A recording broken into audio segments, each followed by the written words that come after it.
ইরানে হামলার প্রস্তুতির মধ্যেই আলোচনার ইঙ্গিত যুক্তরাষ্ট্রের। আগ্রহী তেহরানও দাবি মার্কিন গণমাধ্যমে মধ্যপ্রাচ্যে পাঠানো হচ্ছে আরও একটি রণতরী। যুদ্ধবিরতির মধ্যেই গাজায় ইসরায়েলের হামলা, ৩ ফিলিস্তিনি নিহত। পশ্চিম তীরেও ব্যাহত আগ্রাসন, ১০,০০০ হামাস সদস্যকে পুলিশ বাহিনীতে যুক্ত করার চেষ্টা। ইউক্রেনের বিভিন্ন শহরে রাতভর ড্রোন ও ক্ষেপণাস্ত্র হামলা রাশিয়ার, ৩ জন নিহত। চলতি মাসেই ৫০০ কিলোমিটার ভূমি দখলের দাবি মস্কোর। নির্বাচনী জনসভায় যাওয়ার পথে পুনেতে বিমান বিধ্বস্ত। মহারাষ্ট্রের উপমুখ্যমন্ত্রী অজিত পাওয়ার সহ নিহত ৫। চলছে উদ্ধার অভিযান। ভারতের রাজনীতিতে শোকের ছায়া। এবং তুষার ঝড়ের তাণ্ডবে বিপর্যস্ত যুক্তরাষ্ট্র। মৃতের সংখ্যা বেড়ে ৪২। বিদ্যুৎবিহীন হাজার হাজার ঘরবাড়ি। আরও একটি ঝড়ের পূর্বাভাস আবহাওয়া বিভাগের, সতর্কতা জারি।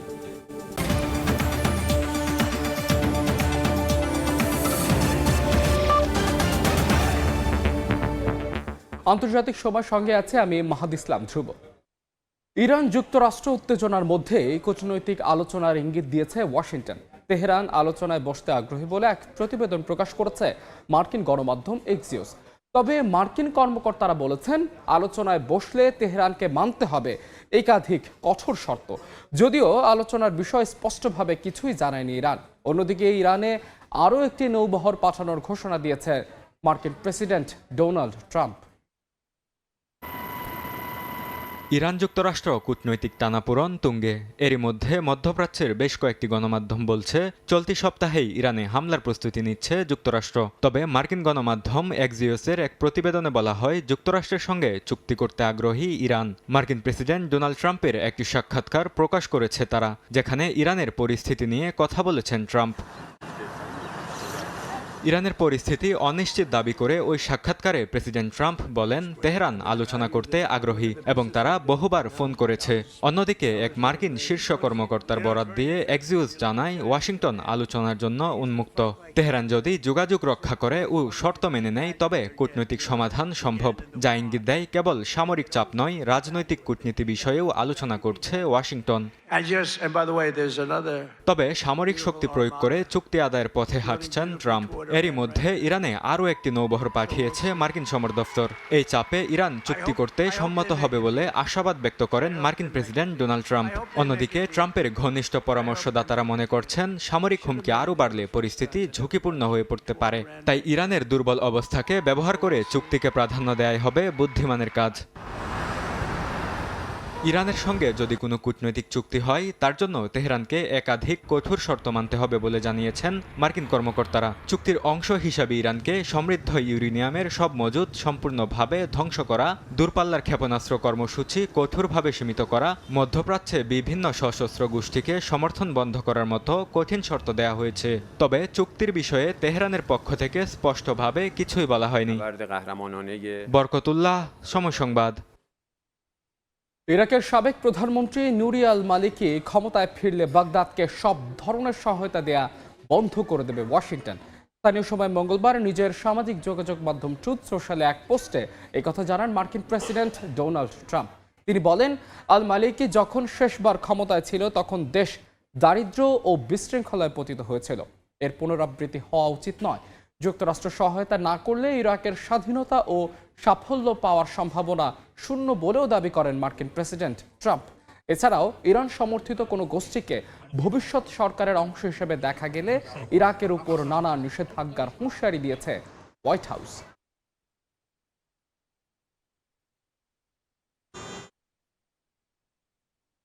গাজায় ভঙ্গুর যুদ্ধবিরতির মধ্যেই ইসরায়েলের হামলায় ৩ জন ফিলিস্তিনি নিহত হয়েছেন। আহত হয়েছেন অন্তত ৩ জন। একই সঙ্গে পশ্চিম তীরে ইসরায়েলি বাহিনীর গুলিতে ২ জন আহত হয়েছেন। এদিকে গাজার নতুন মার্কিন সমর্থিত ফিলিস্তিনি প্রশাসনে হামাস তাদের ১০,০০০ সদস্য বিশিষ্ট পুলিশ বাহিনীকে যুক্ত করার চেষ্টা করছে। যদিও হামাসকে নিরস্ত্রকরণ না করা হলে উপত্যকাটিকে পুনর্গঠন করতে দেওয়া হবে না বলে হুঁশিয়ারি দিয়েছেন ইসরায়েলের প্রধানমন্ত্রী বেনিয়ামিন নেতানিয়াহু। নিজের ভাইকে হারিয়ে শোকে কাতর মোহাম্মদ আল রিফি। স্থানীয় সময় মঙ্গলবার গাজার পূর্বাঞ্চলের আল সানাফুর ও উত্তরাঞ্চলের তুফা এলাকায় ইসরায়েলি বিমান হামলায় রিফির ভাইসহ কয়েকজন নিহত হয়েছেন। আহত হয়েছেন বেশ কয়েকজন। হামলার সময় এই ফিলিস্তিনিরা কোনো ইয়েলো লাইন অতিক্রম করেনি বলে দাবি স্থানীয়দের।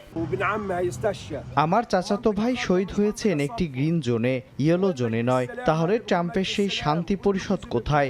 এই পিস কাউন্সিলের সব কথাই মিথ্যা। আমরা ক্লান্ত, আমরা এই রক্তপাত বন্ধ চাই। একদিন আপন ভাইকে হারাতে হয়, আরেকদিন চাচাতো ভাইকে, আরেকদিন প্রতিবেশীকে। গাজার বাইরে পশ্চিম তীরে দক্ষিণাঞ্চলীয় দাহারিয়ায় ইসরায়েলি সেনাদের গুলিতে কয়েকজন ফিলিস্তিনি আহত হয়েছেন। দাহারিয়ায় সামরিক যান ও স্টান গ্রেনেড বিস্ফোরণের শব্দ শোনা যায়। গাজায় নতুন মার্কিন সমর্থিত ফিলিস্তিনি প্রশাসনে হামাস তার 10,000 সদস্য বিশিষ্ট পুলিশ বাহিনীকে যুক্ত করার চেষ্টা করছে। সম্ভাব্য অস্ত্র সমর্পণের আগে এই দাবি উঠেছে। হামাস জানিয়েছে তাদের প্রায় 40,000 বেসামরিক ও নিরাপত্তা কর্মীকে national committee for the administration of Gaza বা এনসিএজি এর সঙ্গে সহযোগিতার নির্দেশ দেওয়া হয়েছে। মুখপাত্র হাজেম কাশেম জানিয়েছেন মন্ত্রী পরিষদ পুনর্গঠনে প্রস্তুত হামাস। কিছু দপ্তর একীভূত করা, দায়িত্ব পুনর্বণ্টন এবং প্রশাসনিক সংস্কারের মাধ্যমে আন্তর্জাতিক চাপ ও অভ্যন্তরীণ বাস্তবতা সামাল দেওয়ার পরিকল্পনা রয়েছে সংগঠনটির। আমাদের পূর্ণ আস্থা আছে যে এই কমিটি যোগ্য জনবলকে কাজে লাগানোর ভিত্তিতেই কাজ করবে এবং আগের সময়ে যারা কাজ করেছেন তাদের কারো অধিকার নষ্ট হতে দেবে না। বর্জন, বরখাস্ত বা এ ধরনের যুক্তির বাইরে থেকেই সবার অধিকার নিশ্চিত করার জন্য একাধিক ব্যবস্থা ও একাধিক পথ রয়েছে। এই বিষয়টি মধ্যস্থতাকারীদের সঙ্গেও আলোচনা করা হয়েছে। জেরুজালেমে এক সংবাদ সম্মেলনে ইসরায়েলের প্রধানমন্ত্রী বিনিয়ামিন নেতানিয়াহু বলেন, গাজা নিয়ে এখন ইসরায়েলের সামনে দুটি মূল লক্ষ্য রয়েছে।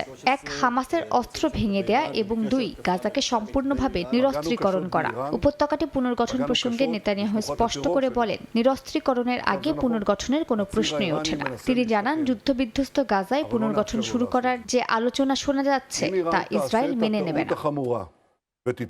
মালিহা সুহরওয়ার্দী, সময় সংবাদ। ইউক্রেনের বিভিন্ন শহরে রাশিয়ার জোরদার হামলা অব্যাহত রয়েছে। ইউক্রেনের খার্কিভ ও ওডেসায় রাশিয়ার রাতভর ড্রোন ও মিসাইল হামলায় অন্তত 3 জন নিহত হয়েছেন। আহত হয়েছেন আরও 25 জন। এর মধ্যেই চলতি মাসে ইউক্রেনের 500 বর্গ কিলোমিটার ভূমি দখলের দাবি করেছেন রাশিয়ার সশস্ত্র বাহিনীর প্রধান।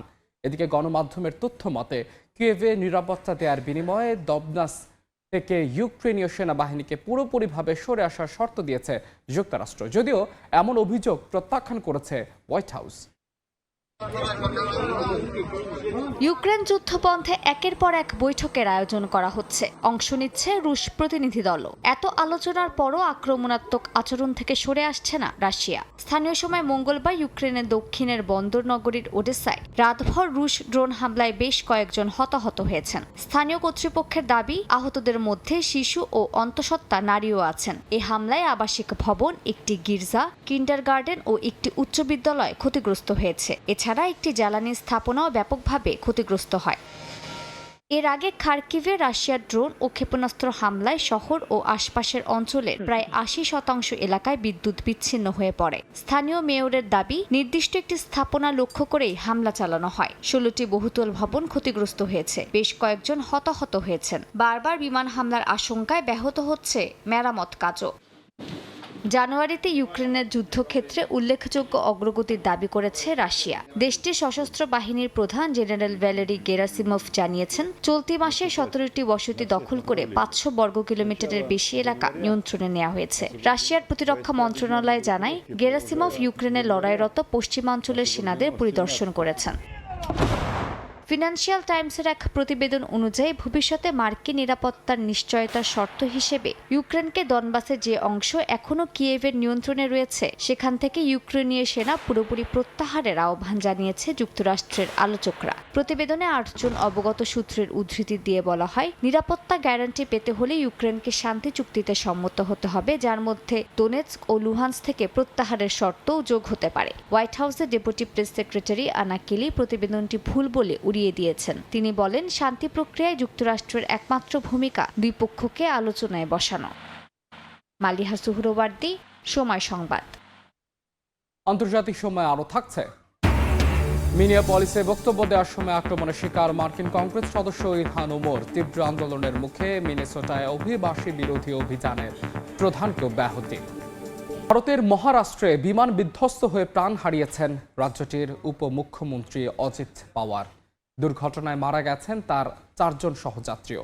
নির্বাচনী প্রচারণার কাজে যাওয়ার সময় বারামতিতে জরুরি অবতরণের চেষ্টা করেছিল বিমানটি। এতে দেশ জুড়ে নেমে এসেছে শোকের ছায়া। শুরু হয়েছে দুর্ঘটনার তদন্ত। তার মৃত্যুতে শোক প্রকাশ করেছেন ভারতের রাষ্ট্রপতি দ্রৌপদী মুর্মু।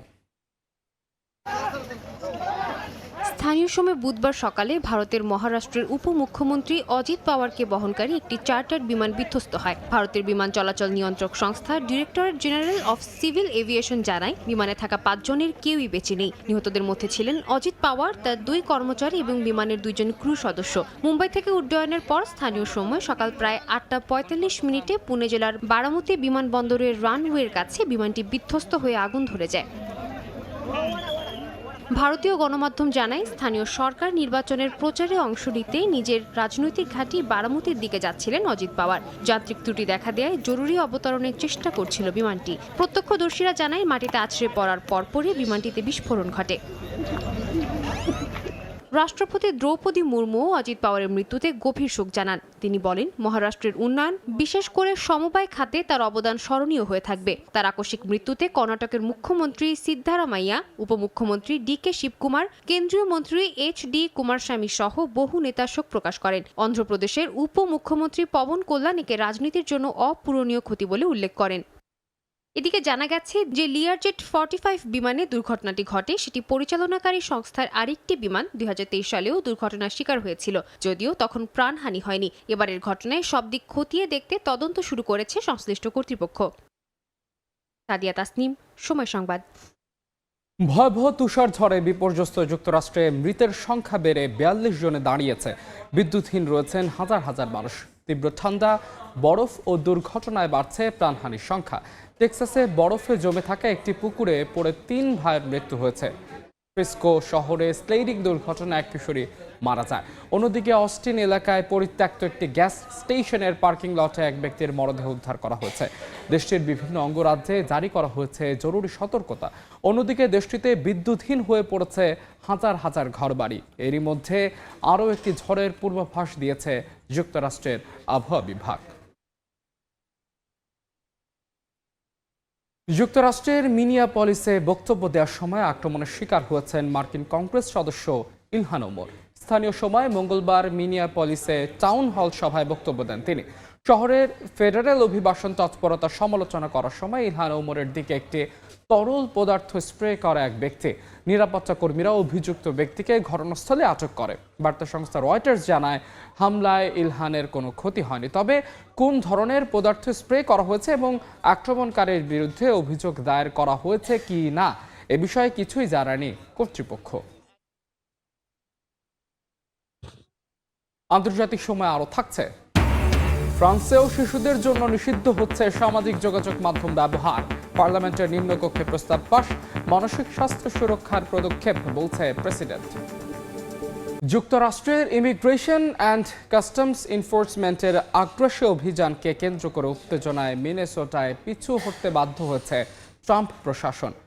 মিনিয়াপলিসে অভিবাসন বিরোধী অভিযানের প্রধান মুখ গ্রেগরি বোভিনোকে তার বর্ডার পেট্রোল কমান্ডারের পদ থেকে অব্যাহতি দেওয়া হয়েছে।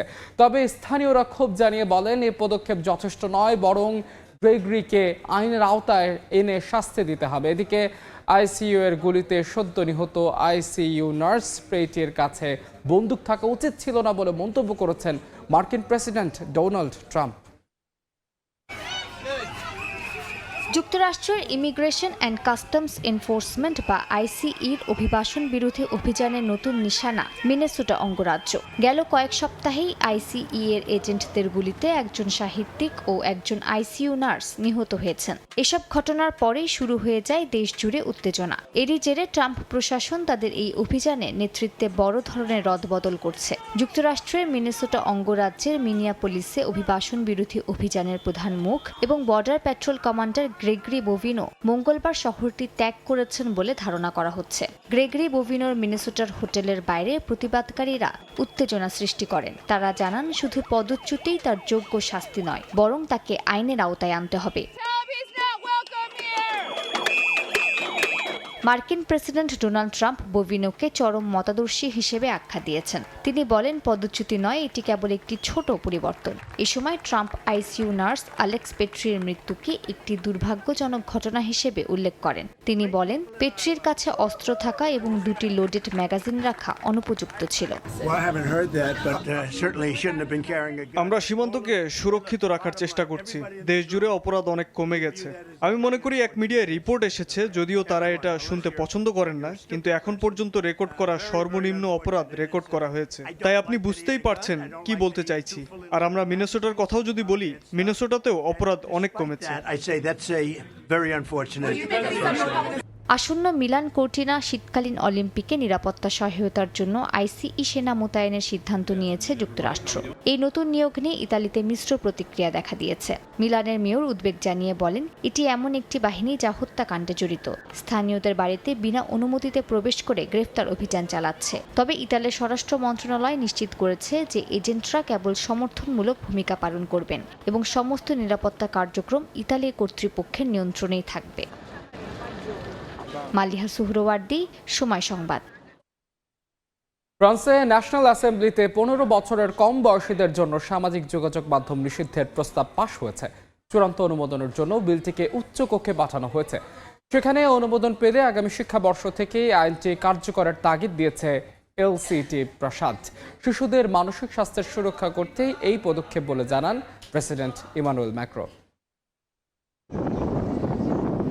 অস্ট্রেলিয়ার পর এবার ইউরোপের দেশ ফ্রান্সও 15 বছরের কম বয়সীদের সামাজিক যোগাযোগ মাধ্যম ব্যবহারে নিষেধাজ্ঞা আরোপ করতে চলেছে। স্থানীয় সময় সোমবার রাতে ফ্রান্সের ন্যাশনাল অ্যাসেম্বলি সামাজিক যোগাযোগ মাধ্যম নিষিদ্ধের বিলে সমর্থন দেয়। 116 ভোটে পাশ হয় বিলটি। প্রস্তাব অনুযায়ী 15 বছরের নিচে কিশোর কিশোরীরা স্ন্যাপচ্যাট, ইনস্টাগ্রাম ও টিকটকের মতো প্ল্যাটফর্ম ব্যবহার করতে পারবে না। উচ্চকক্ষ সিনেটে অনুমোদন মিললে আইন হিসেবে কার্যকর হবে প্রস্তাবটি। বিল পাশের পর একে বড় পদক্ষেপ বলে মন্তব্য করেন প্রেসিডেন্ট ইমানুয়েল ম্যাক্রো। সামাজিক মাধ্যমে তিনি লেখেন, সরকারকে দ্রুত পরবর্তী ধাপে যেতে হবে। আগামী শিক্ষাবর্ষ থেকে নিষেধাজ্ঞা কার্যকর করা তাদের লক্ষ্য বলে উল্লেখ করেন তিনি। আইন কার্যকর হলে রাষ্ট্রীয় মিডিয়া নিয়ন্ত্রক সংস্থা ক্ষতিকর সামাজিক মাধ্যমের তালিকা করবে। 15 বছরের নিচে সেগুলোর ব্যবহার সরাসরি নিষিদ্ধ হবে। তুলনামূলক কম ক্ষতির কিছু সাইট থাকবে আলাদা তালিকায়, তবে সেগুলো ব্যবহার করতে লাগবে অভিভাবকের অনুমতি। একই সঙ্গে সিনিয়র স্কুল বা লিসেতে মোবাইল ফোন নিষিদ্ধ করার ধারা যুক্ত হয়েছে। প্রাইমারি ও মিডল স্কুলে এই নিষেধাজ্ঞা আগেই চালু ছিল। এছাড়াও ইউরোপের আরও কয়েকটি দেশ, যুক্তরাজ্য, ডেনমার্ক, গ্রিস, স্পেন ও আয়ারল্যান্ড এমন আইনের বিষয়ে বিবেচনা করছে। সাদিয়া তাসনিম, সময় সংবাদ। দেখছেন আন্তর্জাতিক সময়। ওমানে নৌকাডুবির ঘটনায় 3 ফরাসি পর্যটক নিহত হয়েছেন। স্থানীয় সময় মঙ্গলবার পুলিশ জানায়, ওমানের রাজধানী মাস্কেটের কাছে এই দুর্ঘটনা ঘটায়। ওমান উপসাগরে ডুবে যাওয়ার সময় নৌকাটিতে 25 জন ফরাসি পর্যটক, একজন ট্যুর গাইড এবং নৌকার ক্যাপ্টেন ছিলেন। এ সময় 3 পর্যটক মারা গেছেন এবং 2 জন আহত হয়েছেন বলে জানা যায়। এই ঘটনায় এখনও তদন্ত চলছে বলে জানায় পুলিশ। দেখছেন আন্তর্জাতিক সময়। জাপান সাগরের দিকে আবারও একাধিক ব্যালিস্টিক ক্ষেপণাস্ত্র নিক্ষেপ করেছে উত্তর কোরিয়া। স্থানীয় সময় মঙ্গলবার ছোড়া এসব ক্ষেপণাস্ত্র দূর পাল্লার বলে জানিয়েছে, স্বল্প পাল্লার বলে জানিয়েছে দক্ষিণ কোরিয়া ও জাপান। সিউল জানায়, মঙ্গলবার বিকেলে উত্তর কোরিয়ার রাজধানী পিয়ংইয়ং এর কাছাকাছি এলাকা থেকে একাধিক ক্ষেপণাস্ত্র নিক্ষেপ করা হয়েছে। 217 মাইল দূরত্ব অতিক্রম করেছে এসব ক্ষেপণাস্ত্র। জাপানের কোস্টগার্ডও উত্তর কোরিয়ার ছোড়া ব্যালিস্টিক ক্ষেপণাস্ত্র শনাক্ত করেছে বলে জানিয়েছে। নিক্ষেপের কয়েক মিনিট পর জাপান সাগরে পড়ে এসব ক্ষেপণাস্ত্র। দেশটির প্রধানমন্ত্রী সানায় তাকাইচি জানায়, পিয়ংইয়ং এর ছোড়া ব্যালিস্টিক ক্ষেপণাস্ত্র টোকিওর উপর কোনো প্রভাব ফেলবে না। কিউবার হাভানায় জাতীয় বীর হোসে মার্তির জন্মবার্ষিকী উপলক্ষে ঐতিহ্যবাহী মশাল মিছিল হয়েছে। স্থানীয় সময় মঙ্গলবার বীর হোসে মার্তির 173তম জন্মবার্ষিকীতে হাজারো মানুষ রাজপথে নেমে এই ঐতিহাসিক কর্মসূচিতে অংশ নেন। প্রেসিডেন্ট মিগেল দিয়াস কানেলের সঙ্গে সরকার ও দলের শীর্ষ কর্মকর্তারা এই কর্মসূচিতে উপস্থিত ছিলেন। 1853 সালের 28 জানুয়ারি জন্ম নেওয়া হোসে মার্তি সালে স্পেনের বিরুদ্ধে স্বাধীনতা যুদ্ধে নিহত হন। এবারের মার্চটি বিপ্লবী নেতা ফিদেল কাস্ত্রোর জন্মশতবর্ষের প্রতিও উৎসর্গ করা হয়েছে। হাভানা বিশ্ববিদ্যালয়ের সিঁড়ি থেকে শুরু হয়ে মশাল মিছিলটি শেষ হয় ফ্রাগুয়া মার্তিয়ানায়, যেখানে একসময় মার্তিকে বন্দি রাখা হয়েছিল।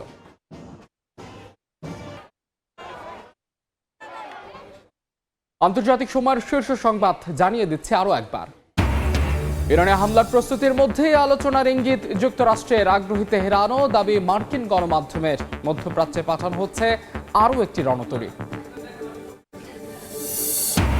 যুদ্ধবিরতির মধ্যেই গাজায় ইসরায়েলের হামলা, 3 ফিলিস্তিনি নিহত। পশ্চিম তীরেও ব্যাহত আগ্রাসন, 10,000 হামাস সদস্যকে পুলিশ বাহিনীতে যুক্ত করার চেষ্টা। এবং ইউক্রেনের বিভিন্ন শহরে রাতভর যৌন ক্ষেপণাস্ত্র হামলা রাশিয়ার, 3 জন নিহত। চলতি মাসেই 500 কিলোমিটার ভূমি দখলের দাবি মস্কোর।